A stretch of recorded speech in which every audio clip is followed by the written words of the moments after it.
President Joe Biden plans to sign the infrastructure bill when lawmakers return to D.C. so they can join the signing event. Meanwhile, the president and his top cabinet officials will be hitting the road to explain how the massive legislation will impact everyday Americans. White House correspondent Owen Jensen continues our team coverage tonight. Owen. That's right, Tracy. President Biden not only has to sell what's already been passed, he has to repair his image among voters critical of the job he's been doing.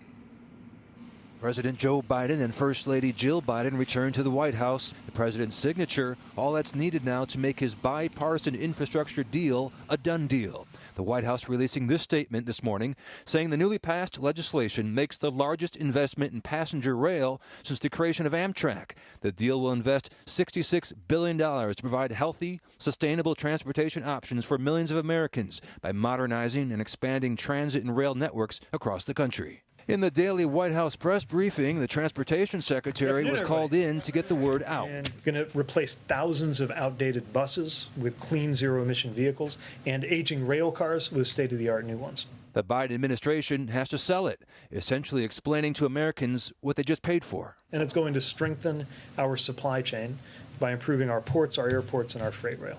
Meanwhile, kids in the U.S. ages 5 to 11 now eligible to get vaccinated against COVID-19. And launching a national campaign, the First Lady and Surgeon General Dr. Vivek Murthy. They stopped at an elementary school in Virginia today trying to convince parents to get their children immunized. So let's give a round of applause to all the brave kids here who got their shots. Kids are safer from the disease than adults, but can still get infected. Since the coronavirus pandemic began, at least 94 children ages 5 to 11 have died from COVID-19. There are about 28 million kids in this country age 5 to 11. The FDA says the shots are safe, but whether parents rush in to roll up their kids' sleeves, of course, remains to be seen. At the White House, Owen Jensen, EWTN News Nightly.